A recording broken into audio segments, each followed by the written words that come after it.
Welcome back to the Michael Lofton Show on Reason and Theology on a Saturday morning, talking to Dr. Jack Bull and Dr. Stephen Boyce, returning guest, about Ignatius of Antioch, whether he actually existed, his martyrdom, his writings, all sorts of fun stuff. Let me welcome both of you gentlemen to the show. First, starting with you, Dr. Bull, how are you? Very well, thank you. It's a nice evening here in England. We're seeing one of our 2 days of sun that we get per year, so that's lovely. Is that right? So it's mostly just kind of overcast there, right? It's true what they say, yeah. It's mostly rain, mostly grey. God did not bless us with good climate. Which is heaven for me. I'm over here in Louisiana, and it's Come on mostly just down. sunny. And Well, we'll I don't swap. like that. Yeah. We'll swap. That's fine. I need to return to the motherland of my ancestors and go back to England. So yeah, one day I'll make my way out there. Do it. Tell the audience a little bit about yourself. So I am the lecturer in biblical studies at St Mary's University in Twickenham, which is in South London. I did my PhD on Ignatius of Antioch 2 years ago. I finished it under the supervision of Marcus Vincent, and I've spent basically the last 7 years of my life devoted to Ignatius and other early Christian literature. And my thesis hopefully will come out this year with Peter's. So go and check it out once it does come out, but day ETA. Awesome. 7 years devoted to the seven epistles of Ignatius. There we go. So, all right, Dr. Boyce, welcome back to the show. Tell the audience a little bit about yourself and how you been doing. Doing good. Yeah, it's been a while. It's good to be back on. I host a podcast called Facts. I recently released a article that you can find on the link. I believe you put it below. Jack's hasn't released yet, but I got to see it early. And so I referenced a couple of his statements as forthcoming in that article. So you can get kind of a sneak peek of what Jack's doing. Jack and I have become pretty good friends on this. We differ a little bit on which recensions are the authentic, but we have great respect for each other's work. And I can't wait for his to release. It's going to be really, really good. He did a pretty thorough and in-depth job. So I'm looking forward to that releasing as well. But it's good to be on. Always have a good discussion about the early writers, patristics, especially when there's controversy about them. And I don't think you can find much more controversy than Ignatius. Fact. Yeah. And I'm excited about talking about recensions and which works are authentic and all that stuff. But first, we have to dive in. Did he even exist, right? There's a huge controversy that was triggered online from a debate where some comments by James White were interpreted by many to suggest that Ignatius of Antioch may not have existed. I know he's done some follow-ups and responses to some of the criticisms there. No need to necessarily get into those, but of course it raises the question, did Ignatius of Antioch exist? If so, how do we know that he existed? Let's maybe start there before we get too deep here in the weeds. Dr. Bull, let's maybe start with you. Any thoughts on this? How do we know that he existed? Well, I did the classic YouTuber thing. I mean, we did a video on my channel, Patristica, as soon as this happened. I mean, I was so excited to just talk about Ignatius when people were interested. And again, not to talk too much about Dr. White necessarily, but just so the viewers know, the claim he made was that it was the trend of scholarship in more recent years to claim that Ignatius didn't exist. And one of the great things about my position in the institution at St. Mary's and attending all the conferences that I get to go to and all those sorts of things is that I get to be with all of the people who are expert in Ignatius, who spend their whole lives dedicated to researching this stuff. And the issue is that it's a demonstrable fact that that's not the majority trend in scholarship, that Ignatius didn't exist. Now, it's not a demonstrable fact that Ignatius did exist. I'm always happy as a historian to err with a slight bit of caution. You know, a long time ago, what can we really know about the past? But it's a demonstrable fact that most people who work in this area, Catholics, non-Catholics, Protestants, whatever, still think Ignatius existed. So scholars aren't just sitting there behind closed doors or even in their published works saying, hey, yeah, we don't really know if he existed. That's not the case. No, and that's not to say that 100% of people who work on early Christianity believe he existed. I can think of two in the top of my head who would probably err that he didn't. Robert Price. But again, yeah, Price, Price, and Richard Carrier. But see, there's a link there, right? They're also Jesus mythicists, and so eventually we end up probably, you know, I always say that Richard III made up Irenaeus, and Irenaeus made up Ignatius of Antioch. That's sort of the general trend of these people, is that they start to eradicate more and more figures until it suits their agenda to where they want it to be. I think it's quite a problematic methodology. But with Ignatius, I'm pretty certain that he did exist, partly because of the epistles were left, and we can disagree about which ones he maybe wrote, but he definitely wrote something. And that's picked up on very early by people like Polycarp, people like Irenaeus. And so almost immediately we get people taking on Ignatian ideas. Now, what's really interesting, I think, about that in many ways is that we have an earlier reception or a quicker reception of Ignatius than we even do for some of the New Testament texts, right? It's like sometimes the Gospel of Luke goes a little bit missing for a while, or Paul's epistles are a bit absent every now and again. But Ignatius, even within, less than one generation, probably within 15 to 20 years of his death, is picked up super fast. And to me, for him to be made up seems very difficult if he's getting received so quickly. And another reason why I think he probably wasn't made up is because we have a secular Lucian of Samosata, secular satire writer, who also seems to know of this Ignatian figure and mocks him. He's a bit of like Saturday Night Live, or in the UK we have I Got News for You, sort of this mocking, this caricature of this Christian bishop. So again, it seems likely that he picked up the Ignatian story and ran with it. So that's a third party, sort of independent of Christians, to affirm an Ignatian figure. Dr. Boyce, thoughts here? Yeah, I think everything Jack said is well sorted out. I mean, Irenaeus is quoting from a text, and it seems to be consistent with what we have. Origen picks up on this, talks about it. John Malalas does a history on it, gives a timeline where, why, and how he was transported from Antioch to Rome. His date is a little bit different than Eusebius, who's obviously probably the most popular, who brings all this together. Eusebius has him dying somewhere around the year 107 under the Emperor Trajan. And then there's others like Malalas, who thinks it's also under Trajan, but about 7 to 10 years later, possibly around the time of the earthquake. So there was quite a bit of discussion about when he died and what timing it was that led Trajan to bring him out. Some have a date closer to, say, Hadrian's time. That's become pretty popular. Guys like Paul Foster summarized that it was actually closer to the middle 2nd century. Some would go so far and put it a little bit later than that. But most people have no problem looking at the Trajan Empire and saying, this is good timing for where this would have happened. And there were people being transported to Rome. They didn't want to use criminals there. They were bringing imported criminals to the Colosseums. Like, there's reason to believe, and Lightfoot does a lot of work on this, that a figure who was at odds with the Roman Empire would have been transported from Antioch to Rome. And this was the biggest issue Dr. White had, is like, what would be the cause? He says he's not skeptical and everybody's misrepresenting him, but he goes in deeper on this. What would be the cause of taking somebody from Antioch to Rome? And it's a great question, but we actually have cause, and we have statements to believe that this would have happened at some point. So we have early attestation of citing him. We have early attestation of his story. We have a timeline around major world events or locational events like earthquakes. There's no reason to deny the sufficiency of the fact that there was a man who was a leader in Antioch who was taken to Rome, who was executed. Fair enough. But of course, that doesn't yet get us to the question of what all did he say? What all did he write? So let's start to dive into the question of recension and authentic epistles versus pseudo epistles.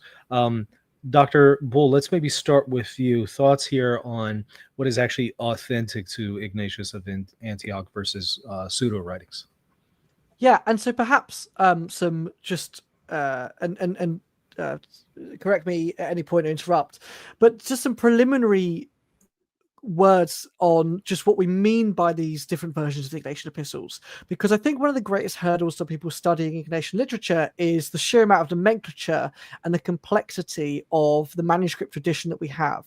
So when Dr. Boyce and I are speaking today, we'll broadly be talking about 3 recensions and 3 letter collections. Yeah. And they're not the same thing, and they're often conflated. So we have 3 letter collections, which we usually refer to as the 3-letter collection, the 7-letter collection, and then the 13-letter collection.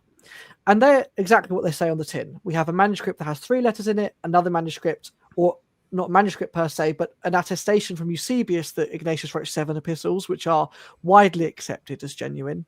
And then we have a manuscript that has 13 epistles in it.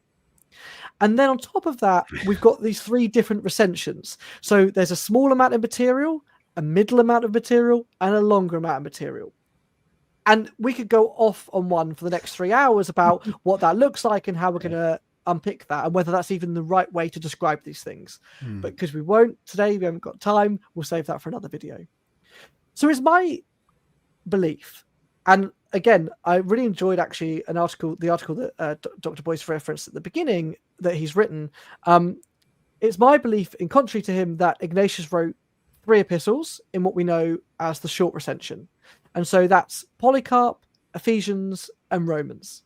Okay. And that these letters were later taken sometime at the end of the 2nd century and added to, in not just having more content in those 3 letters, but a further 4 letters appended onto them, which is eventually what Eusebius talks about in the 4th century. And that these letters to Polycarp, Ephesians, and Romans have some brilliant theology in them and some really interesting insights, which I'm sure we'll unpick as we go through. But they at least were the original, or the closest we can get to, I should say, the original of the ancient epistles. And then the commonly accepted Lightfoot hypothesis, which Dr. Boyce is defending, contains these 7 letters in their slightly longer format as attested by Eusebius. So you mean to tell me I can't just grab my Lightfoot off the shelf and that just settles it, right? I'm just yeah. I make a joke here, but a lot of people aren't aware that these issues go on. They just grab something that says Ignatius of Antioch off the shelf and think that's it, that settles it, and they're not thinking of these deeper questions. And it's actually hilarious to me because irrespective of whether you believe in my position or Lightfoot's position, it's quite funny that of all of the subjects in Christianity, nothing is ever agreed upon. People argue with relentlessly. I mean, it's just non-stop. But for some reason, Ignatius, since 1889, has completely flown under the radar, give or take. I mean, of course, some people have commented on it. But the range of scholarship has been so small, which is so peculiar. Even among the atheists and the viciously secular, they just overlook Ignatius. And actually, that's really important because Ignatius stands as one of the earliest witnesses to the Gospel of Matthew and the Pauline epistles and other important early Christian texts and theologies. So actually, what Ignatius wrote and whether he existed and all of those sorts of things are so important. And to overlook them, I think, massively undermines any other argument you want to make about the state of early Christianity. That's helpful. Now, Dr. Boyce, I think you have a slightly different understanding of what is authentic to Ignatius. Is that accurate? Yeah, it is. And so Jack and I agree. And I think the argument comes down to, on the 3 letters that he just referenced, whether or not those coming from a Syriac manuscript that were discovered are part of an abridgment or the middle recension are a part of interpolations. And that's what Dr. Jack was getting at just a second ago. And another aspect of that, too, is when you're looking at these 7 original letters, which I would say there were 7, but the amount of work that needs to be done for textual analysis is underwhelming. Lightfoot was working with what he had. He knew other things. I mean, because if you look at it this way, we have Coptic, we have Latin. We also have other languages like Armenian that are covering the entire section. And the problem is we really don't have a lineup of manuscripts in the middle recension where it's just like, here's the 7 and no more. And then there's arguments of, did the long recension preserve a possibility of authentic readings over against the short recension, middle recension? There's a lot of fun conversations there. And in addition to the long recension, there's 13 typical letters, but there's actually 17 total that could be argued with the name of Ignatius on it. For example, he receives a letter from the Blessed Virgin, responds back to the Blessed Virgin. This is a part of the additional to 13, a correspondence with the Apostle John, because most people believed that he was a disciple of John, which I wouldn't have any problem affirming. But the question is, did they actually have writings? Well, maybe they did, but do we have those writings? I think that Eusebius and others would know of any kind of writing that was corresponding between the Blessed Virgin as well as between the Apostle John. It's interesting that doesn't show up till later in the Middle Ages, beyond the Middle Ages, really. So I think that what that shows is that there was some sort of attachment to Ignatius, though, so much as a figure where people were overly venerating him. And they were trying to create almost not, I don't think out of necessarily evil intent, because we don't really see heretical teaching in any of these documents. It's more of embellishment. It's more of almost flattery for him. And so we start seeing an expansion of the corpus and expansion of the words. And we see this a lot in the long recension, where there's a lot more usage of the Old Testament, a lot more usage of the New Testament. So there's a lot of embellishment that goes on, almost fitting that in. So I would say that I hold to that he wrote 7 letters on his way from Antioch over. And I think actually the route would make sense based on the steps that we see even Lightfoot's work. But I think that the exact wording to that middle recension needs a lot more work. We need to have a better apparatus. What were the 3 that you held to, Dr. Bull? You said the Polycarp, the Ephesians, and what else? Romans. Mm-hmm. Romans. So it's been a long time since I've looked at them in depth, but I think that would then omit some of the ones where he's hammering home the episcopate and the real presence in the Eucharist, right? Well, wherever you find Ignatius, you find the episcopate. That is for sure. I mean, Okay. Ignatius is obsessed with the idea of bishop. The idea about priests and deacons is slightly different. Although the presbyter and the diaconate are present in the short recension in Polycarp chapter 6, there's even some confusion about whether that might have been part of the original letter. But again, I have no manuscript data to back that up, so that's purely hypothetical. In terms of the Eucharistic stuff, the letter to the Smyrnaeans is gone, which talks about the Eucharist, but we are still left with Romans 7, which talks about desiring the true flesh of Christ. So as a Catholic, I've seen some speculation in the comments that I'm an Anglican. As a Catholic, I'm still pretty pleased to see that sort of understanding of what we would anachronistically maybe term a transubstantiation-like position, although I'd be tentative to call it that naturally. But I certainly think he believed it was literal. So no, we are left with some good stuff about the episcopate and about the Eucharist. But the threefold hierarchy as a whole is slightly diminished. Now, am I correct here? Was it from the letter to the Philippians? He speaks of the Eucharist as the medicine of immortality. Okay, so if that's accurate, you would say that one is not authentic, correct? Philippians, no. Okay, so that then might impact. I think actually in Romans he talks about it as a love of immortality. Yeah, the blood is love. Okay, Can you check it, Stephen? Well, for his statement that's particularly on the Eucharist as the medicine of immortality is actually to the Ephesians. Okay. But the problem is it's not in the short recension. No, in the wording. It is in the middle recension. I think it's in chapter 20. Don't quote me. I'm pretty sure it's in chapter 20. That rings a bell, yeah. It's not in the long recension because the short recension of Ephesians is much, much shorter, but it is in the middle recension of Ephesians. And but here's the thing that I pointed out, and I think Dr. Bull would back me up on this.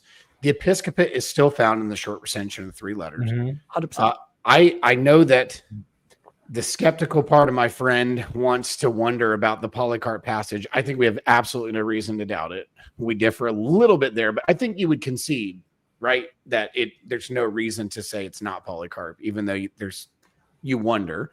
So I think that we have the threefold ministry: bishop, priest, deacon. We have the teaching of real presence. I actually made an argument from the short recension not long ago on a podcast from Romans, because Dr. White responded back and said, well, there's actually no episcopate in the book of Romans. And I actually argued for the fact that in the first 2 sections of the short recension, if that's all you believe was true, shows an entire veneration and exaltation to the entire see of Rome, not an individual bishop in it.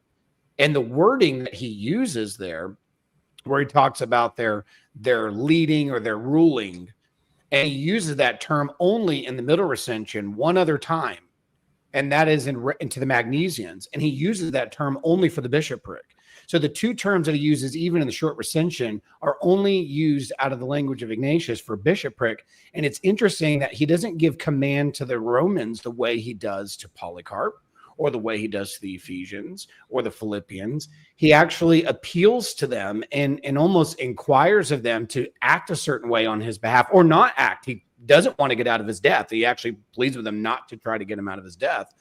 So I think when he's actually looking at the Romans specifically, he is honoring the entire see, not an individual bishop in the see. And I think that his language in the first two sections, the introduction in that chapter 1, shows that he was venerating Rome as a leader amongst all the flock of God. And so he naturally would not just pick a single bishop to do that with, but the entire see of Peter and Paul. Which I think, of course, Anglicans, Eastern Orthodox, Oriental Orthodox, and Catholics would all be happy to say the Bishop of Rome, or at least the Roman See, was honored, in the early church. But then there would still be kind of disputes on what is the extent of that honor. Is it kind of a first among equals, or is there actual power that goes along with it? I'm also curious, the question of the medicine of immortality. You're saying that it's in the middle recension. Mm-hmm. So in other words, it's not sufficient for an apologist to get up on YouTube or in a debate and just quote that as if it's clear cut. They'll have to demonstrate, if they want to utilize it, that the middle recension is authentic over and against those who would question its authenticity. Is that accurate? I would agree with that. And Dr. Jack, you can jump in on this, but I would say that it's not something we should throw out. Mm-hmm. I think it's worth defending, but it's not just going to be able to be a single statement.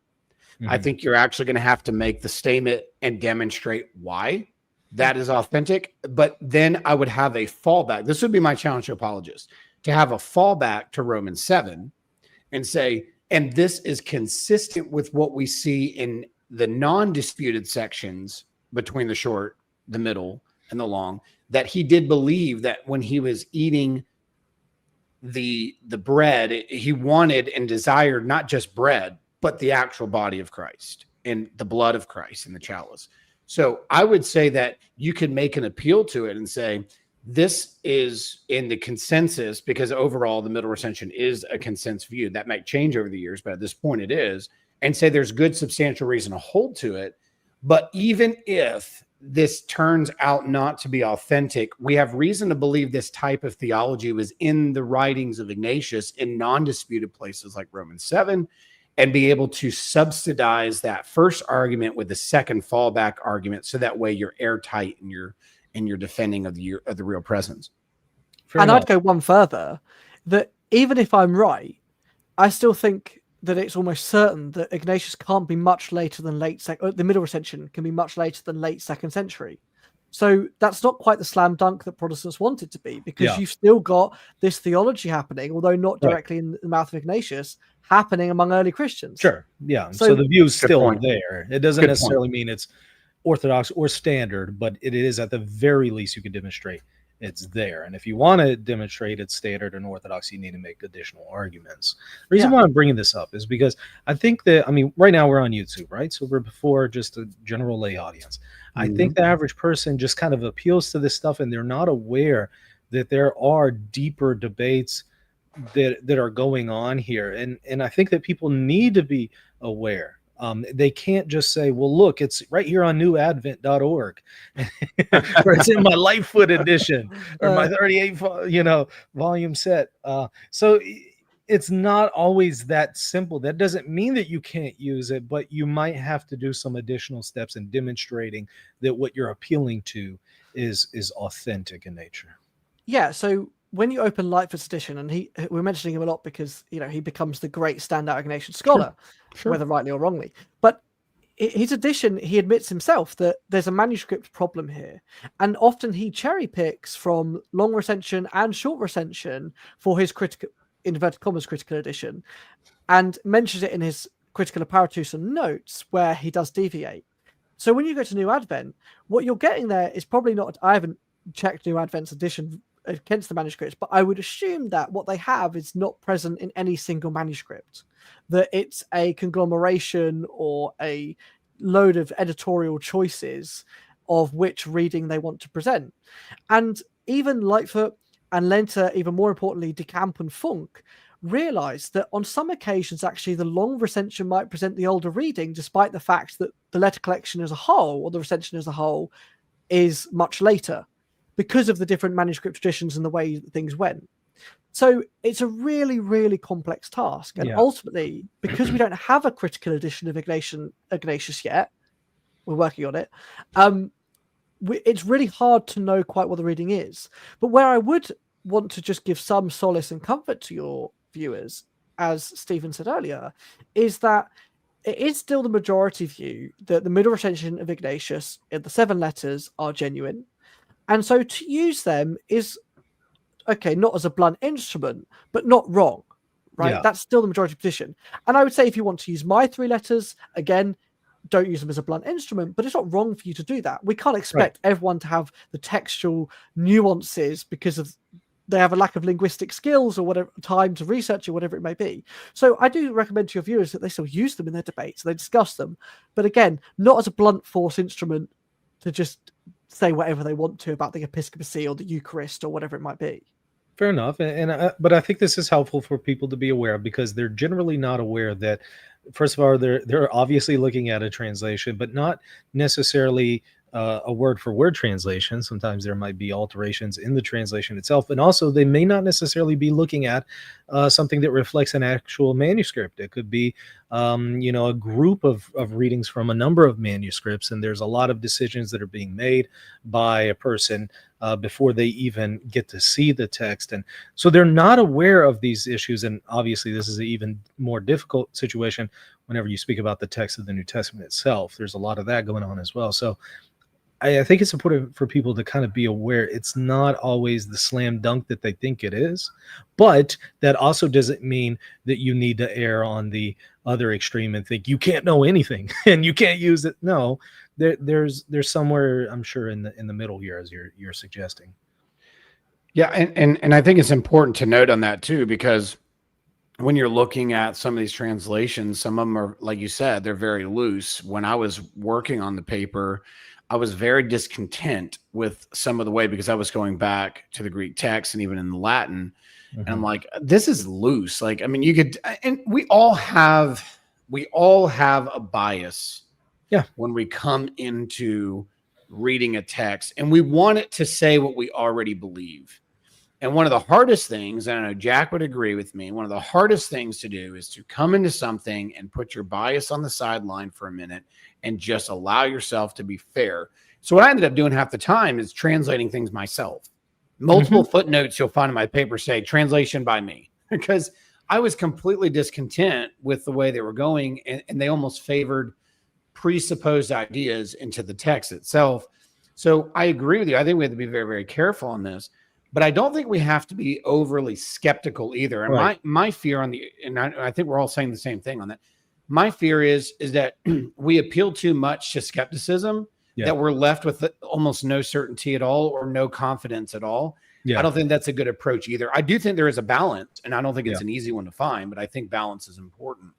Yeah, absolutely. I wholeheartedly agree. I think people need to avoid both of those extremes. And I'm here, one example is coming to my mind from the text of the New Testament, where people might not be aware of how translators sometimes alter things. I think of one case from Romans where Paul says, according to one translation, if my lie serves to glorify God, but then others translate it as some might say if my lie, and in that translation it makes it look like somebody else is speaking of their lie.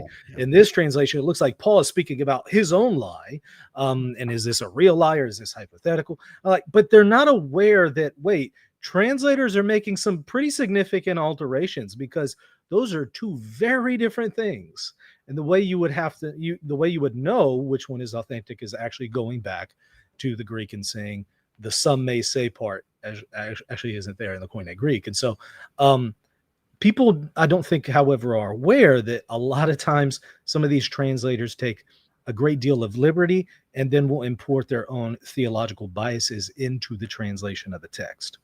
Well, that was one part that Jack brought up. Even in his paper, when it comes out, you'll see is, and he stated it just a few minutes ago about Lightfoot, that he cherry picked at times. Zane did the same thing. And I'm not saying, and that's because they have their bias as well. I don't know from that perspective if Lightfoot was, I mean, I don't think it was malicious. I think Lightfoot was a tremendous scholar, but we can see places where he really did cherry pick. And I think that Jack did a great job pointing that out and showing evidence of where that happened. And so what we can learn from that is, instead of just saying, well, just throw everything Lightfoot out. Well, that's not how you handle it either. It's like, no, Lightfoot did a lot of good things, but we could see here where his bias kicked in. So let's try to balance this out. That's part of scholarship. That's part of doing better in a field. That's part of doing better on certain subjects. So we're all guilty of it. I'm guilty of it. I'm sure you can find biases in my most recent article, but we have to have each other with different opinions. That's why I love hanging out with Jack, and he's been on my program. We talked, we text a lot. We go back because it helps balance me out. And I sent it to him. He gave me some suggestions. I went in, made edits off of the suggestions because I need somebody who doesn't agree with me to balance me out. We all need that.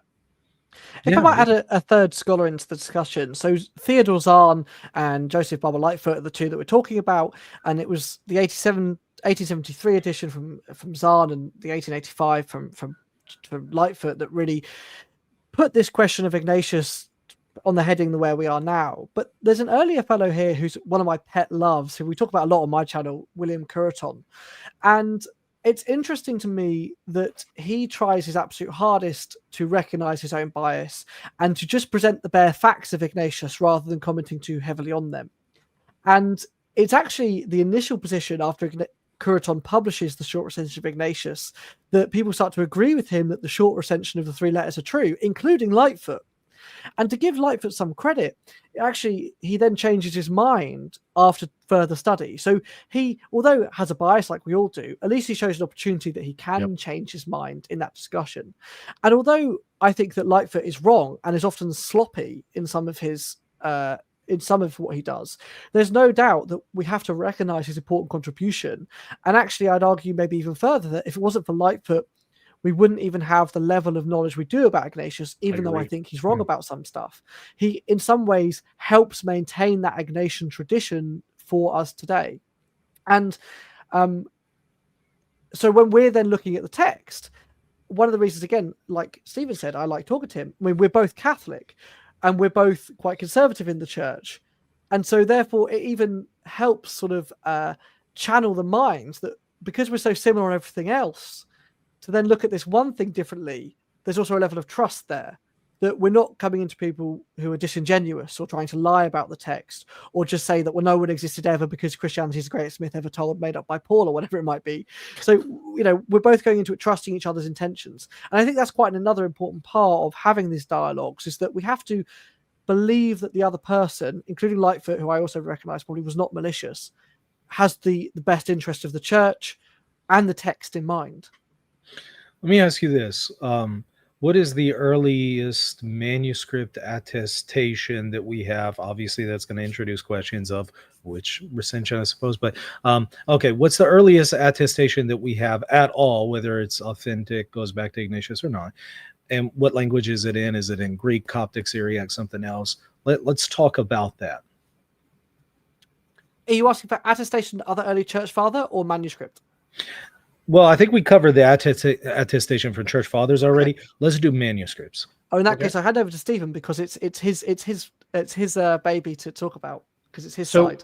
Yeah, no, we do have a middle recension section of a papyrus, a Greek papyrus that contains Ignatius of Smyrna.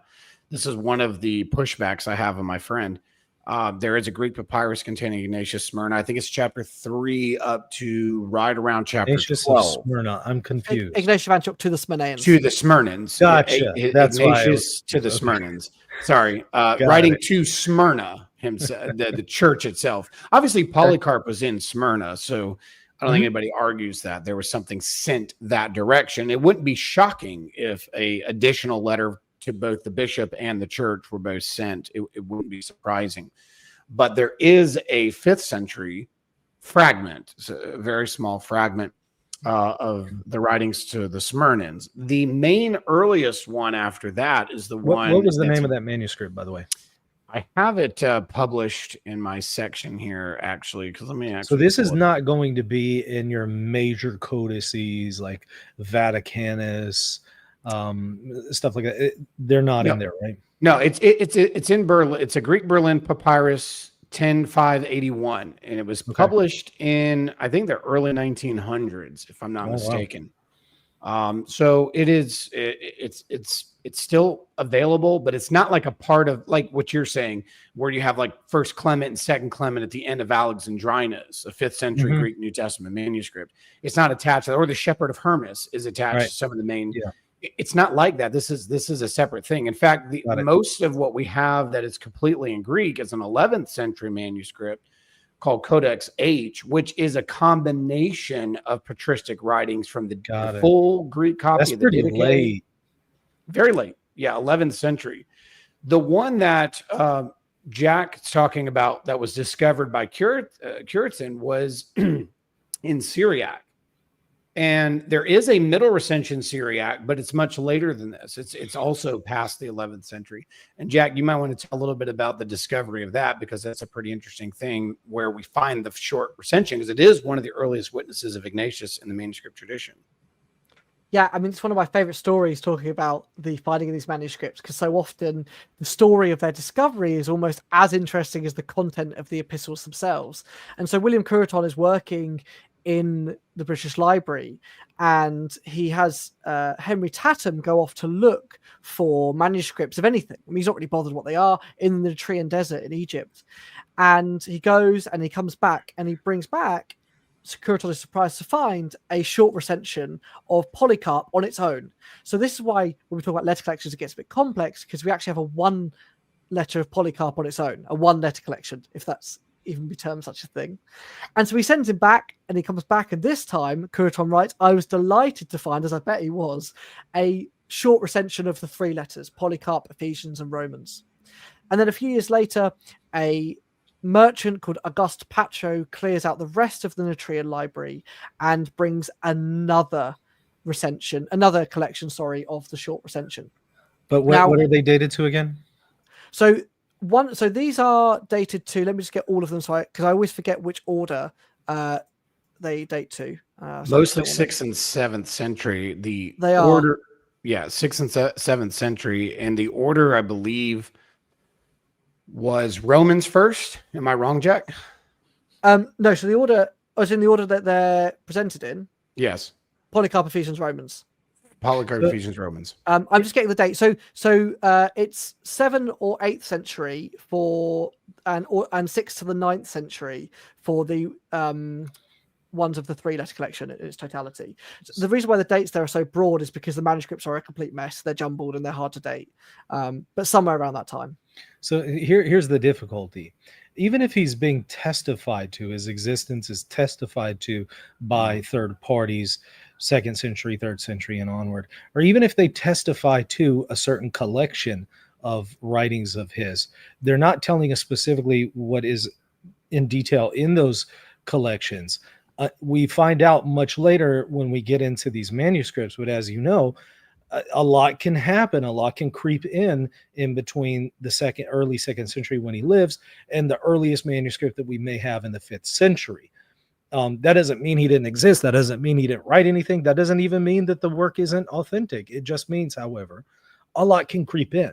So what would you do to steel man that the writings, or at least the manuscripts that we start to see from the 5th century onward, are possibly authentic? So it's a threefold thing, really. So my arguments come from internal evidence, both of things like language, and then also of things like theology and influences, both biblical and otherwise, and then external evidence, so the reception. So when it comes to the first part, and I think this makes up the bulk of my argument, and is probably the strongest part, I think, of what I go for. So Milton Perry Brown in 1963 published an absolutely amazing book where he compares the middle recension and the long recension of Ignatius, arguing in favor of the middle recension against the long because of its vocabulary, its style, and its grammar. Okay. And he says that it cannot have been the case that the long recension existed first and was redacted into the middle recension. because where they differ, the style, the lexic, things like that are so entirely different. Yeah. So he argues you'd need a surgical pinpoint, almost ChatGPT AI-esque editor to remove things, not just theologies like Marian dogma or whatever, but prepositions that are benign, or the use of the word if or through, or things like that. And they're things that we would all use as part of our verbal tics or in our written tics, if that's the right word. And so I thought I would just take this methodology and apply it to the short recension versus the middle. I compare them both and see what happened. And I think I've come up with pretty good evidence that for the middle recension to have been redacted almost seems like an impossibility. Okay. To take out words like gar, which often means for, it's so ridiculous. I just don't see a reason to do that. In addition, we also get big theologies taken out. For example, the resurrection. So it's Lightfoot's idea that the short recension is a redactor's creation in the late 2nd century. But I can't understand why a late 2nd century redactor would take out the resurrection, or indeed the name of Jesus, or references to the New Testament. All of these things go missing. And that seems to me, again, very difficult. And then finally, the attestations. It's my belief that the earliest attestations we have of Ignatius through Polycarp and Irenaeus and Origen and Theophilus of Antioch, maybe if he mentions him, are all to the short recension exclusively. And to my mind, therefore, it seems clear that at least those authors only have the short recension for whatever reason. And that sometime between Origen and Eusebius, the middle recension comes into existence, or at least into circulation, for the fact that then Eusebius can quote them later on. Yeah, that makes sense. But we also don't know what exactly Eusebius is quoting, because he doesn't outline, here's exactly what Ignatius said. So he might be referencing the middle recension, but you don't necessarily know what's in that middle recension at the time, do you? So Eusebius is definitely knows the 7 letters. What whether we want to call it the middle recension is slightly more complex. Understood. But he definitely quotes from Smaneans in the middle recension. And so therefore I would be safe and feel comfortable saying Eusebius does know the middle recension. Okay, but let's say he quotes from the Smyrnaeans, right? He does. He does, yeah. All right. So you got to quote to them, but that doesn't tell you everything that he said to them, right? No. So we find that out from later manuscripts, but of course, stuff could be interpolated there. How do we know there hasn't been significant interpolations to these epistles? You would say internal evidence. You would say the way in which language is used, perhaps. The vocabulary is ancient, and is that the kind of the argument? Yeah, very much so. I mean, we find. Well, let me give you an example.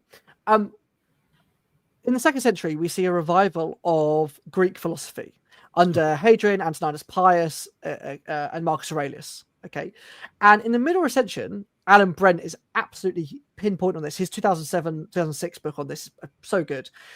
He talks about the second sophistic in Ignatius of Antioch and the role of the imperial cult and the knowledge of all of these great philosophies and ideas that are revived in the 2nd century. And so when you think of the middle recension created within, as I think, that backdrop, that makes total sense. He also talks, like I say, about the New Testament, about the resurrection. Whereas if you look at the short recension of Ignatius, he doesn't know any of these things. He doesn't seem to know as many heretics. He doesn't seem to care that much about the resurrection.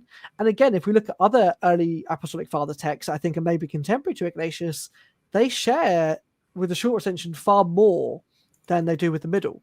And Alan Brent, who actually does believe in the middle recension of the 7 letters, has long recognized that Ignatius stands as what he called an enigma, a complete enigma for the early 2nd century in his understanding of the liturgical role of bishops, priests, and deacons, and also some of his theology. So my argument then is that the reason why he's enigmatic is because he fits in at the end of the 2nd century in the middle recension, and in the short recension, actually, he fits in at the early. So yeah. Well, so this is where Jack and I differ a little bit, because we're all trying to figure out what gave rise to these interpolations or abridgments, because they're either an interpolation or an abridgment when you're looking at the two. I don't think anybody argues about Eusebius' citations. I demonstrate evidence where he's definitely quoting from a middle recension and very, very close to the one that we have in Greek. And I even make for the argument that the collection he has from the library that he received it was possibly even the same exact corpus that Origen had.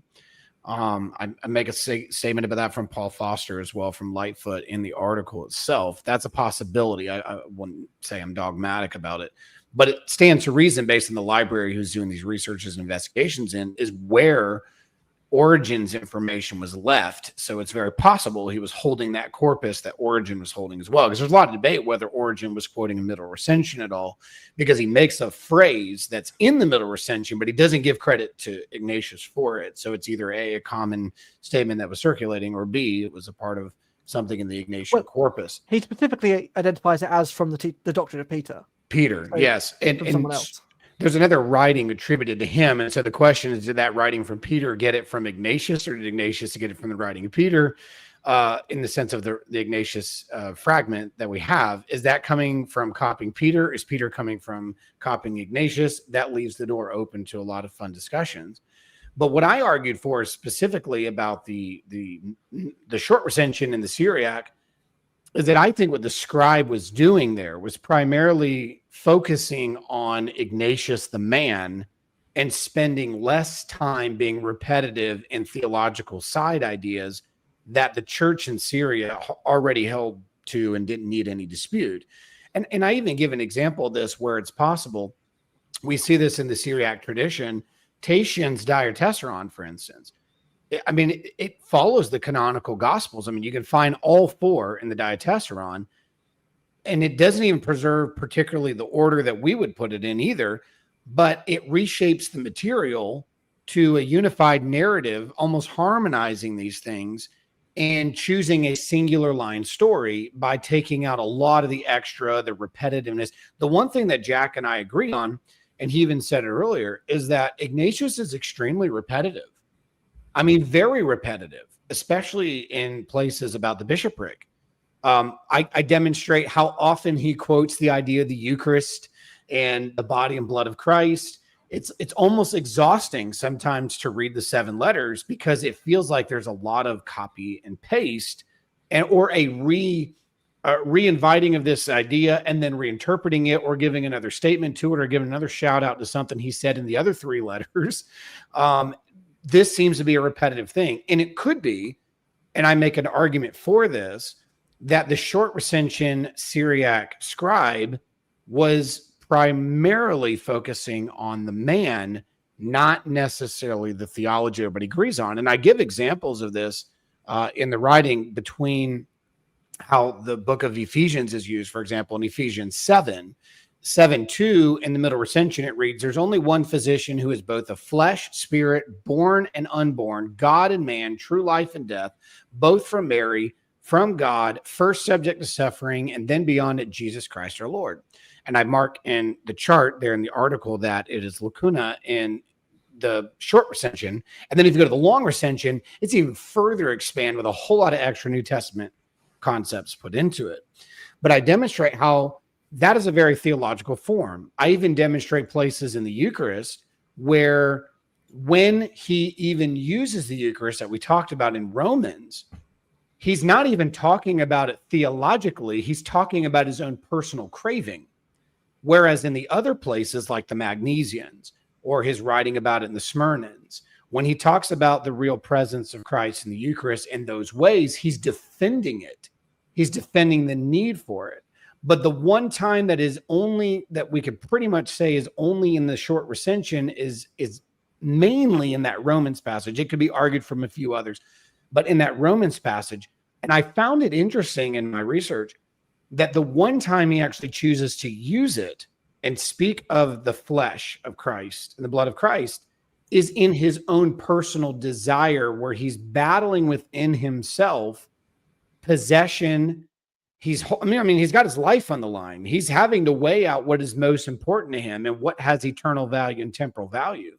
And he didn't want the things that were over here, and he knew he was sacrificing them all to die. And so he was speaking about his own individual craving there, not generally what the church does and believes. Whereas in the other places, that's the case, which is, again, another kind of nugget to me that this Syriac scribe was not interested in putting together the collection of things that the church already universally agreed on. There was no debate, but just focusing on the story of the man, similar to how Tatian, and I even argue it's possible he was mimicking the style of Tatian. And we see that the Syriac tradition is very limited in how much they put up. There's almost nothing from Syriac tradition up to the point of the Diatessaron into the later development of creating the actual four gospels in the Syriac language. Very, very little in secular and Christian value of the Syriac tradition. We don't have any evidence at all that there is some scrap of the Shepherd of Hermas in their vocab, in their church fathers, in their sightings, in their manuscripts. It's like the Shepherd of Hermas doesn't even exist in the Syriac tradition. It's a very Roman tradition. And the target of a lot of Ignatius's writings is aimed at Rome, going to Rome, the executions in Rome. So it could be, and Jack, I know, would disagree with me, and this is why we're friends, because we're fine with disagreeing with each other. We're just trying to put arguments on the table that make sense. And I make a different argument than Jack does. And I think Jack's argument is very, very compelling. And I give him a shout out for that in my work. My argument is that the scribe has a different motive behind not including some of those things in there, because he's focusing on the man, not theology. And I hear that, and it's the same argument that's been made to me, or similar argument, sorry, that's been made by Alan Brent in his forthcoming article with Pseudo Patristica. He's great, by the way. He's a great guy. I cannot big him up enough to you. He's a Catholic priest. He's a hero. But the problem is that I can see that, but I still struggle with the idea that with the surgical removal of words, sure, it seems too precise. In addition to that, I can totally see the narrative argument.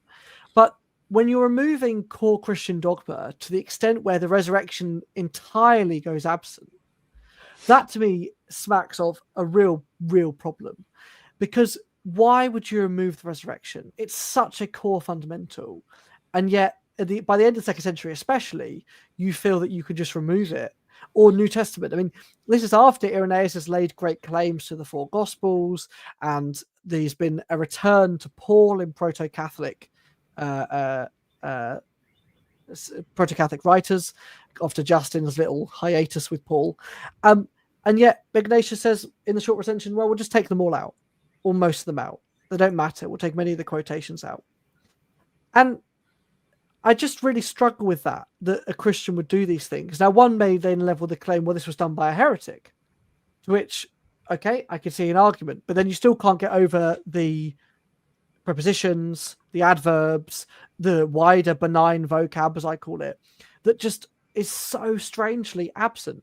And for me, it's almost a bit like, well, if we accept Milton Perry Brown's commentary on the middle to the long, and I apply the same methodology to the short, why is it that those two applications are not equal in terms of, this actually does prove X relating to the middle and long? Why does it not prove X relating to the short and the middle?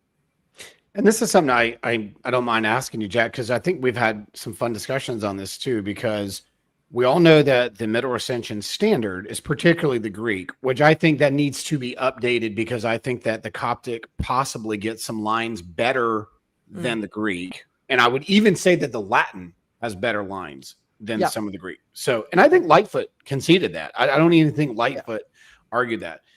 The problem, I think, with the comparisons from the Middle Recension to the Long is we can do Latin to Latin, Greek to Greek, because there's long recensions and short and middle recensions of both. I think the difficulty, and I know you did extensive work on this, and again, I can't praise it enough. I really can't, and I cannot wait for everybody to be able to read Jack's work on this. The one argument that works against Jack's method is you have to take it from Syriac and assume with that Syriac scribe translated from Greek, then compare it to the Greek. Yeah. Now that doesn't negate it. It's like, well, that's it. Jack's just totally wrong here. We're going language to language, because most scribes are pretty faithful. as much as they can. But we also know that in translation processes, for example, in Latin and Greek, definite articles are hard to deal with when you're going from one to the other, because a lot of times in Latin, it lacks definite articles. You don't need them. But in Greek, sometimes they're essential. Hello. I mean, how many people have argued John 1:1 in the beginning was a word, words with God, word was God. The whole definite article of the JW inserting a God into the passage is all predicated on the definite article.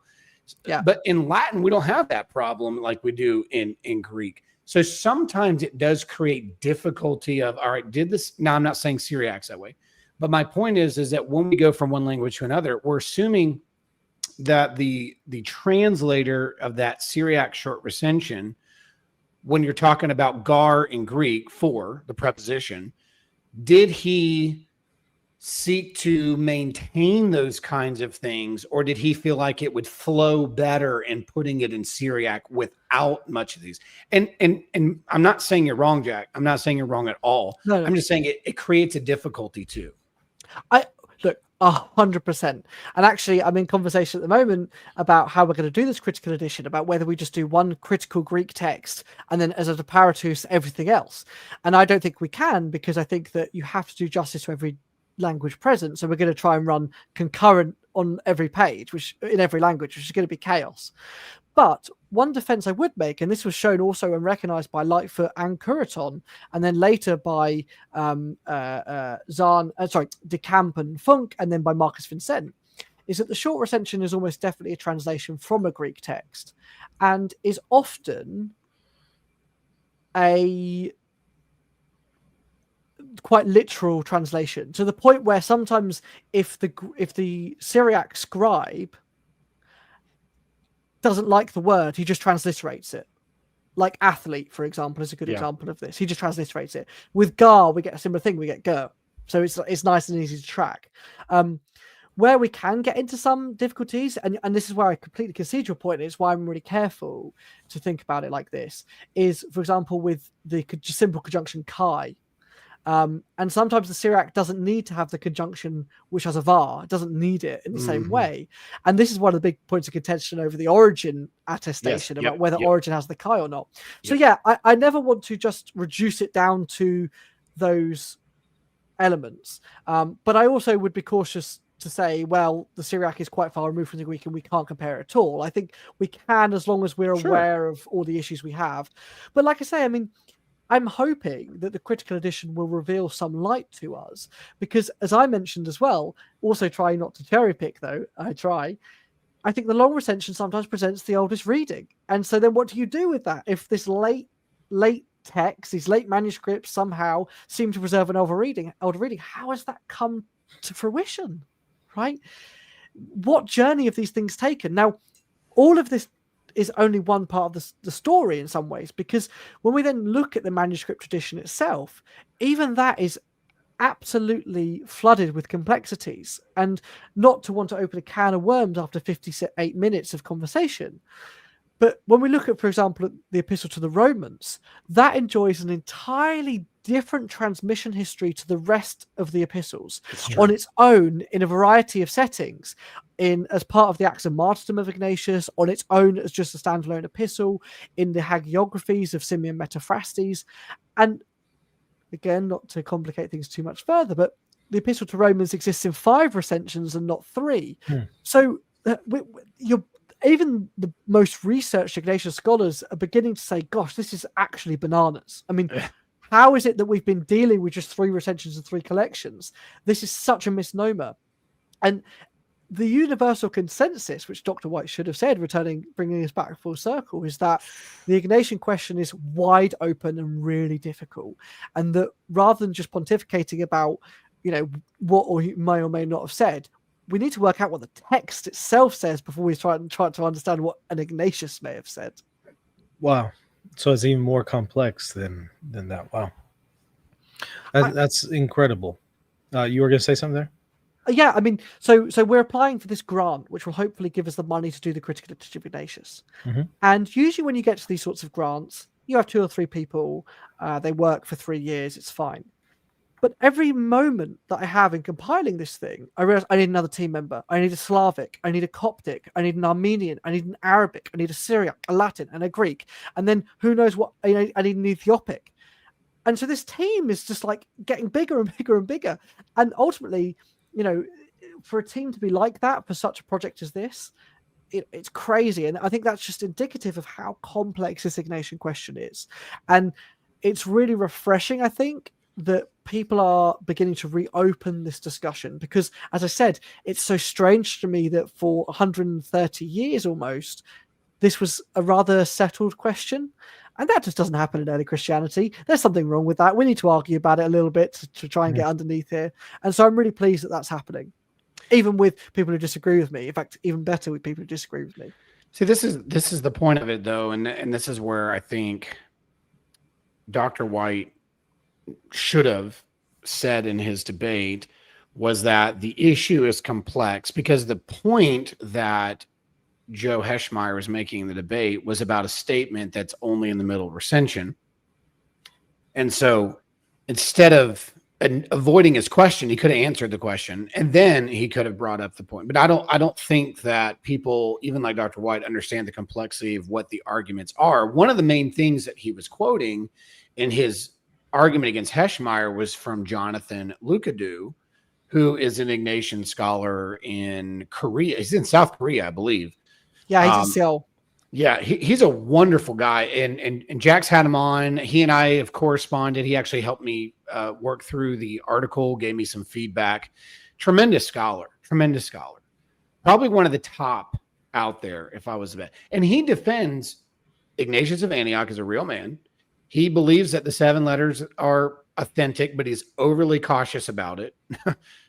He puts he's like me. I mean, I've actually patterned myself after Lukadu. If you read the opening in my abstract introduction, I took his criteria and said, I think this is fair. And so when you're putting it out there, the Ignatian scholars are not denying what Dr. White tried to say. Nobody is. Nobody's denying the man. Nobody's denying that we probably have writings from him. The question is 3, 4, 7, whatever number there's a lot of throwing around, mostly 3, 7. And I don't think anybody really argues for 13, definitely not 17, but it's really down to 3 and 7. And out of that 3, where do they agree with the 7 and where do they disagree? And my approach has been, and I actually challenged when Joe Heschmeyer and I were talking on the phone not long after the debate, I told him, I said, my encouragement to apologists moving forward is going to be that if we're going to use Ignatius, let's try to find, if we're going to use it in a serious debate that is public and it is in the best interest of Christianity, if we can take Ignatius for his statements in Ephesians, Romans, and Polycarp that are in the short recension and corroborated with the middle recension, we have a really good argument for it. I would start there rather than pulling out of the letter to the Magnesians or pulling out a letter to the Philippians. I'm not saying we don't use them. I'm saying I would, if I'm having a conversation and I'm speaking at a conference, I just spoke one a few weeks ago, I brought Ignatius up, and I'm with a bunch of Christians and I'm at a good church, and those people are not questioning the existence of the man and his writings. Sure, go ahead, go for it and say, look, this is what he said to the letter of the Magnesians. But if we're having a debate against skeptics, atheists, or heretical groups, especially Islam, because they know this issue, by the way, they use Ignatius against us. They've been using Ignatius against us for a very, very long time. So if I'm going to go into a debate with an Islamic apologist, I'm going to go where it is easily defendable. So if I'm going to defend the substance of the body and blood of Christ, I'm going to go to Romans, and I'm just going to park it there and make that my argument. If I'm going to argue for the bishopric, I'm going to Polycarp's letter. If I'm going to argue for the idea of reverencing and honoring the see of Peter and Paul in Rome, I'm going to stick with the introduction in chapter 1 of the short recension that is corroborated with the middle recension. And I'm not going to leave that realm until I've made an argument that can be defended in all 3 recensions, because that shows us consistency in the recensions where you can't argue abridgment, you can't argue interpolation in either of those categories because they're consistent in all 3. So my challenge has been lately to apologists, and this is a big thanks to Jack for pointing this out. it's changed the way I've argued for Ignatius, where that's my approach now. If I'm speaking to a bunch of Christians, and again, I'm not saying don't use the other ones, just don't start with them. Say this is found in other places in his writings too, and it seems consistent with this theology to Romans, or it seems consistent with this theology to Polycarp. That's my approach. That's the way I've been handling it lately. That's very, very helpful. Go ahead there, Dr. Boyce. Well, I mean, again, I mean, not to wag on about it too much, but from a personal point of view, I mean, the reason why I'm in the Catholic Church is because of Ignatius. I mean, it actually is literally just him, right? And that's because I originally believed the middle seven. But unless you think I'm a great, I've committed a great cognitive dissonance, I'm still in the church despite defending the three. And there's a reason for that, is that the three are still really strong. And in the middle recension, which is late 2nd century, I still don't see what the problem is with that. It's still a really early attestation of many of the things the church believes, just affirmed again. And I think that's a really beautiful thing. And you're right that many of our opponents and our adversaries are super aware of this stuff. And without good control of the narrative from the Catholic position, we risk being caught defenseless. And it's one of the reasons why I campaign so much on these issues, is that I want Catholics to know their stuff and to have control of the narrative, not in some great conspiratorial way before some vicious atheist says that the Catholic Church is just hiding stuff and I'm an implant of Rome into the community to try and sort of create this mysterious cult further. But just to say, actually, if you know your stuff, then you can be better defended and you can better understand why we believe the things that we do. And that seems to me not just the duty of the Catholic, but also the joy of the Catholic. I want to echo that too, because first of all, I think the new Pope should excommunicate Jack. But I do think that when we're looking at the subject, he said it twice, and I don't want your audience to miss this. Let's just say Ignatius only wrote 3 letters in short recension. By the end of the 2nd century, we have the middle recension represented. That still shows what the church was believing and practicing at that point. Let's fast forward But let me question that. Does it show the church, or does it show a particular group within the church? Seeing how we have so many middle recension copies that expand from Latin to Greek to Coptic to Armenian to Arabic, because of that. Are these expansions much later or in 2nd century? Well, I mean, I would say, if you're looking at Origen, for example, when you're talking about him, we don't know. He had access to a lot of things, libraries, Eusebius, libraries. They were not limited as maybe somebody like Irenaeus and Lyons, for example, which I don't think he was limited that much himself. But I mean, we're talking about libraries and libraries. Now, if you're talking about the manuscripts themselves, these are later. Like we're talking 10th, 11th, 12th century, but they still are copied from something, even though they're later manuscripts. They weren't invented later. They reflect earlier readings. So we could see this through church father quotes. And if somebody goes to the article, they can see statements made by Eusebius, statements made by Origen and Irenaeus. There's a lot of people who quote Ignatius before the manuscripts that we have that seem consistent with middle recension readings at times. And more than likely, that could be in Syriac, that could be in Greek, and that could be in Latin. And so it does reflect almost what was the church, or even a single bishop or a monk or somebody out there, what were they believing and practicing at that point? Because the thing is, if you put that in that manuscript, that person is going to have to sell it. And to put something false in there that everybody in the world is going to disagree with is bad. Yeah. It's a bad idea. Like they're only going to put something in there that gets them an amen choir. So this actually, but here you're talking about 3rd century onward, like attestation from Origen. Absolutely. Like but if somebody wants to attack it in the 2nd century and say, well, this wasn't widespread in the 2nd century, what would you say there? On specifically maybe what Irenaeus is quoting? Yeah. So any aspect that would be specific to Catholicism, Eastern Orthodoxy, as opposed to maybe Protestantism. Say a Protestant wants to kind of attack whether or not a particular liturgical practice was widespread. And what would you say there? So I would take that individual basis. For example, Origen was in Alexandria, then later Caesarea, because he got expelled. But if you look, and I saw people talking about how he's a heretic. He may have been at things, but he still preserved for us tremendous amount of history from the access that he had. But if his perspective is we have these writings that are echoed here, and again, I make the argument that he had a collection of Ignatius that was what Eusebius was using. And Lightfoot does as well. So does Paul Foster. If that's the case, they're using the same stuff down in Caesarea Alexandria that somebody like Irenaeus and Lyons is using. And now you have other statements from Eusebius, who is in Caesarea region as well. He's also being delegated to do investigation under Constantine. He's a court historian. Now he has access where he has sent delegates to multiple places of the world to gather all the information, the Christian faith that he has. He has no reason to dispute this. So we're talking about somebody like Eusebius who's looking at this universally. So what I'm looking for is consistency with, did they use this in the West? Did they use this in the East? Polycarp, I mean, we've underestimated this too. Polycarp talks about in his letter how he had the letters of Ignatius. So if he has the letters of Ignatius and he was entrusted with them to distribute those, well, then that's consistent with even what Ignatius was telling Polycarp in his writing to him, which is not disputed in the short and the long recension. So if Polycarp receives this, he's a bishop of Smyrna from a bishop in Antioch, and he's received these letters and he is distributing these letters on behalf of Ignatius.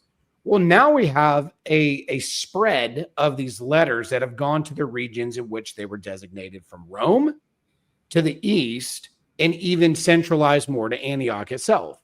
So if we're looking at this universally, what I'm looking for is, do we find consistency here, here, here, here, here, and here? Who's using them? Are they important figures? What access to materials do they have? Like Origen, he was not limited in access to materials that he was using. My goodness, just look at the way he did the Old Testament textual criticism that was going on. And then you go over here and then you look at Eusebius and what he had access to, especially after the legalization of Christianity and sending delegates. Jerome does the same thing, by the way. Jerome's not out of this either. So Jerome also does research in this. And Jerome's investigating these different aspects. So I think that when you look at the church universally, they all seem to have something that's connected to Ignatius, whether it's in a short recension or a long recension. And they also believe he was a figure who died for his faith and execution in the games in Rome. And they also believe that they have something from him, and they valued it enough to continue to preserve it, not just because this is the difficult thing, Michael, because if you're looking at Polycarp, for example, we have two languages covering Polycarp, and it takes those two language manuscripts to complete a single letter that we think there was a single letter. And that's Greek and Latin. We don't even have a complete copy of Polycarp in Greek. You have to actually bring Latin into it to finish the letter. So that's very, very limited from a prominent figure. Then you look at some of these other figures as well, like Clement of Rome. We have an early reference to him in a 5th century manuscript attached to the New Testament, which is fantastic. The rest after that are much, much later. We're talking Middle Ages. We're talking beyond that. If it wasn't for Alexandrinus, we'd be scratching our heads on Clement a whole lot more. So a lot of these things are limited. Even with Second Clement, for example, it is attached to Alexandrinus. That's its earliest representation. There's also in that same manuscript, Codex H, 11th century, and one Syriac. But with Ignatius, we have a better problem.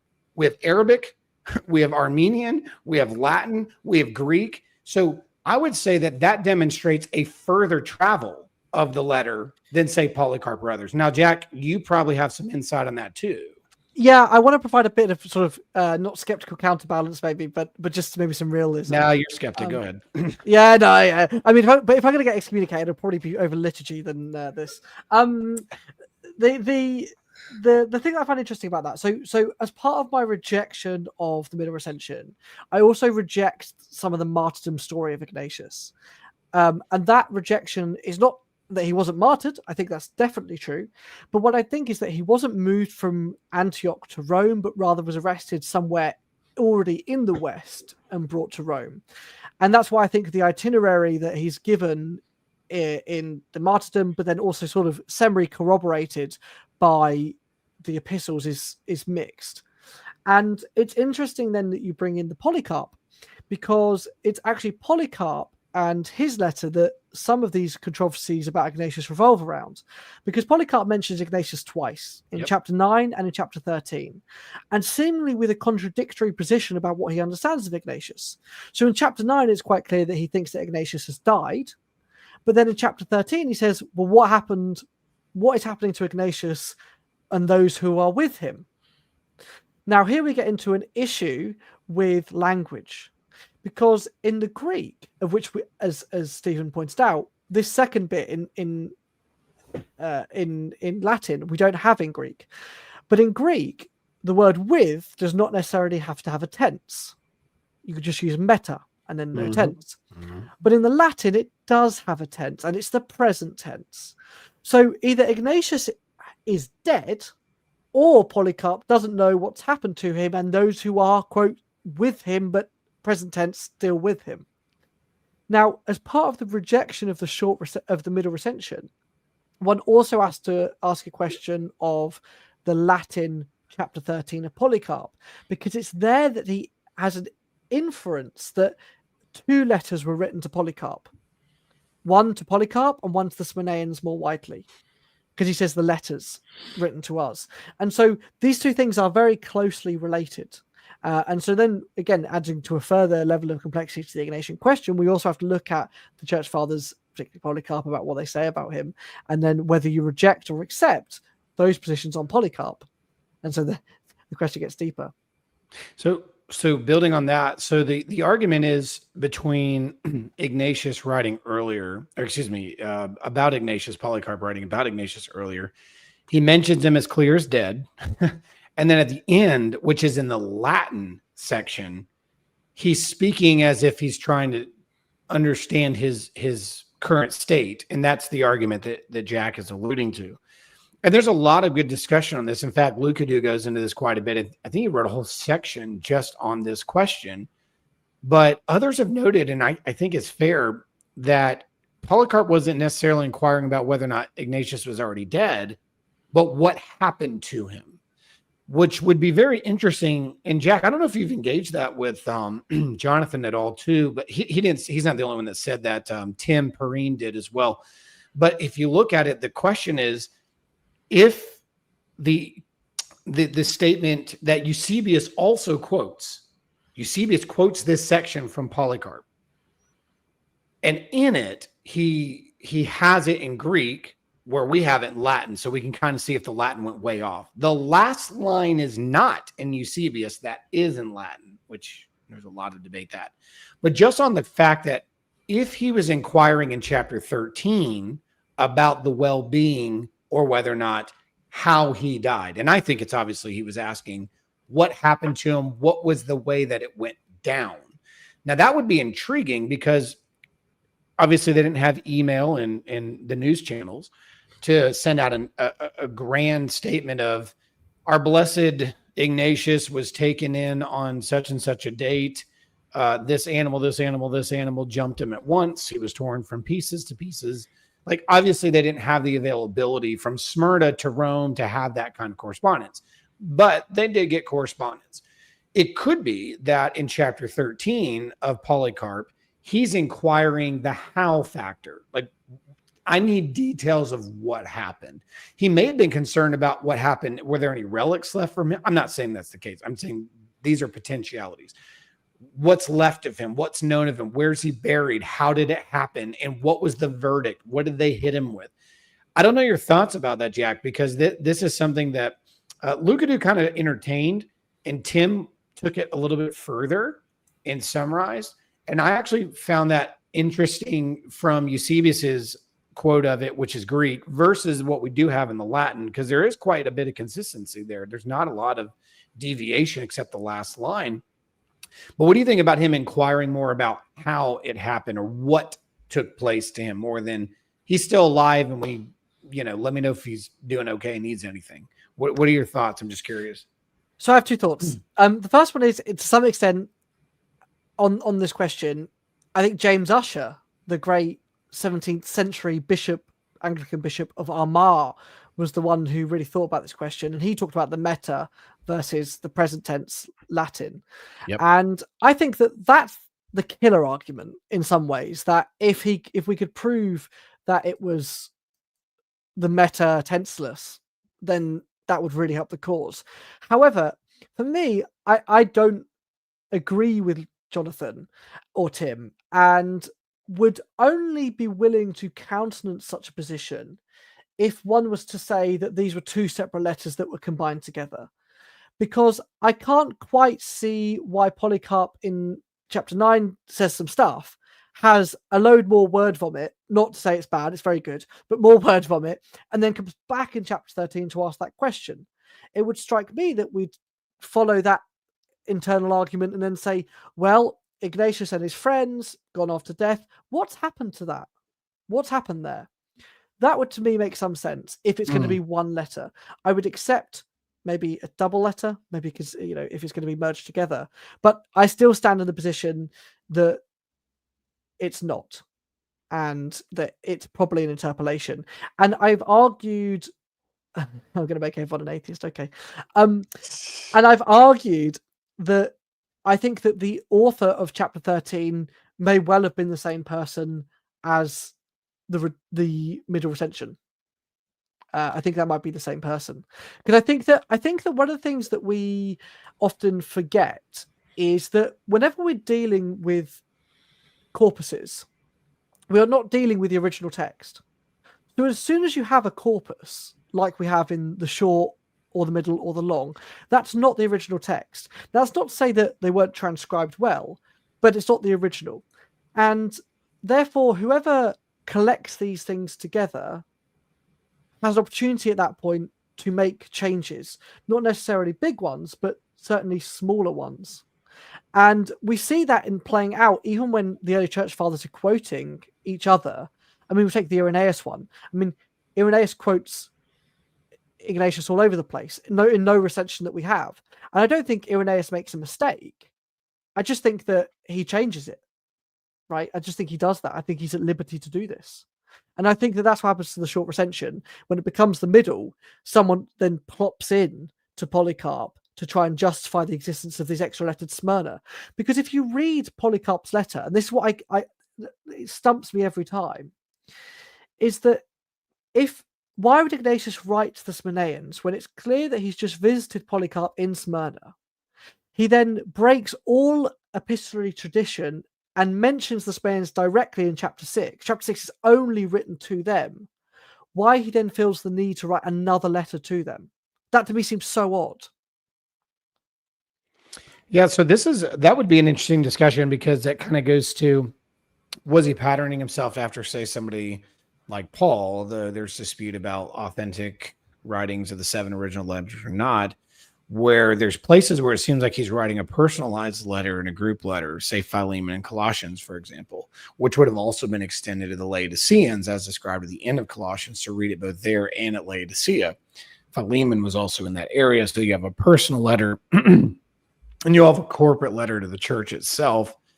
It could be that where there's a mentorship going on, as well as a general addressing, although he generally addresses things like you just stated in the letter to Polycarp itself, just as he does say in Philemon. Maybe he's patterning himself after a Pauline corpus, but we really don't know. We're left to really just guess, I guess, in these things. But I do find it interesting that what Polycarp believed in chapter 9, I don't think it's disputed about his death. He believes he's dead, and he doesn't just believe he's dead. He already believes in the beatific vision, along with the apostles, and that they had suffered. What's interesting in chapter 13 is his inquiry was not just, and I think this one gets overlooked, and I wanted to spend more time in this, but I had a friend of mine tell me, he was like, the danger in writing on something like this is to get off topic and to take new roads. I edited so much of Side Roads and started new things with it instead. And one of the things that I wanted to get off topic on is in the inquiry of chapter 13, verse 2, in the writing, or the section 2 of chapter 13, is he wanted information not just about Ignatius, but those that were with him. And so then there's a lot of question about, well, who might that be? Because at times we see deacons that were sent almost as delegates to him in some of the writings. And so when Polycarp was being when Polycarp is referencing these people, who's he talking about that was with him, and what assumed statement came following from that? And I wish I had more time to spend on those that were with him. Does that imply that they were also being hauled away to be killed and he didn't die independently? Or is it just talking about delegates who were sent to comfort him on his travels? And then that goes back to the question that you posed. Where did he get sent from? Obviously, I believe he came from Antioch and traveled the route. You believe he was closer to Rome already in the West, and then he was taken there. I think there's good arguments for both. But who are those that with him? And I wish people would do some more study on that. I wish I had time to do more study on that. But his reference to these other people are intriguing as well, if you put much thought into that. Yeah, well, I mean, I agree with you. Maybe what you're saying to Michael is basically we have to come back and do it again. I feel like that's what you're saying. Always leave them wanting less. Oh, no. There you go. Well, I know we got to wrap it up here, so I want to give y'all just a quick chance to offer maybe some just really quickly concluding thoughts, and also put in a plug for your material. You know, where can people go to find out more about what y'all are doing? Well, at the risk of getting excommunicated, or at least hate comments from fellow Catholics, my channel is called Patristica. I run it with Professor Marcus Vincent and Dr. Mark Bilby, who both are not Catholics. And we talk a lot on our channel about Marcion and Ignatius and all of those sorts of things. And my biggest recommendation is that you just go and read Ignatian epistles. And I don't really care if you believe in the long, middle, short Arabic Simeon Metaphrastes. Just read him and join in, because he's such an interesting figure and presents a 21st century enigma. And let me tell you, there aren't many things in the 21st century that haven't been done to death in terms of early Christianity. And Ignatius, you've got a chance to do something novel. So do it. Awesome. And where can people go to find out more about you? Oh, me? Yeah, do you have a YouTube? Do you have a website? Yeah, my channel is called Patristica. Patristica, and it's named after the Studia Patristica Journal, which is the largest international patristics journal that Marcus Vincent and I edit. So that's where the origins of the name. Gotcha. And Dr. Boyce? Yeah, so my podcast is Facts, FACTS, acronym for Fathers, Apocrypha, Canon, Text, and Scripture. Which is such a good name, by the way. That is such a good name. It's kind of like a play on. We're dealing with the facts, but we're also doing an acronym here. It's perfect. So you can find that on any of your favorite platforms. We're on So one of our producers was like, yeah, the growth on Podbean is, I was like, Podbean, what is that? They're like, it's the podcast that you're on. I was like, oh, okay. See, I don't deal with any of that. Somebody else does all that for me. So we're on your favorite platform and YouTube. We've only been on YouTube just over a year now. And I'm starting to put more out there since finishing my PhD. A lot happened after that. It was right in the middle of COVID, for one. Two, life hit a whole new home, dealing with things here and there, taking on a new job, etc. So I'm just now getting to the point where I'm comfortable enough to start writing again. So I'm putting a lot of my stuff on Academia EDU. I'm going to be submitting a couple things to journals to be reviewed. So if you want to find me, it's in the link. I saw it just a second ago, just to confirm it is there. I also have another writing on there on John 7:53-11, the story of the woman caught in adultery. I have another one where I had a review for class, Canon Revisited by Michael Kruger, Presbyterian. I would not, let me just caution, if you read that one, I think I did a good job on it, but I would take back a lot of my final positions in there because I've changed since that point. So don't hold it against me or agree with me, because I might not agree with me either. There are a few on there. I'm working currently on Second Clement, one of the earliest homilies. And let me tell you, that is not easy. I actually think Ignatius is a little bit, I liked Ignatius a little bit more because I had more to work with. And if you thought scholarship was low on Ignatius, you ought to see the lineup. My bibliography is going to be a lot shorter on this one than Ignatius. And I thought that one was short. So it's going to be interesting, but I'm going to be slowly working through all the different patristic writings. I'm going to focus on the 2nd century for a while, and you'll see those uploaded. So you can follow me on Academia EDU, because I'll upload all of them on there regardless of the journals. Awesome. I would love to have both of you gentlemen back on the show to talk about some more patristic, especially apostolic literature. So perhaps we will be able to do that in the future. I want to thank both of y'all for your time and expertise coming out here, educating us, explaining all this. This was incredibly enlightening and brought about a great deal of clarity. So thank y'all both so much. Excellent. Thank you. All right, that's going to do it, everybody. Please hit the like button and the subscribe button. We'll see you later. God bless.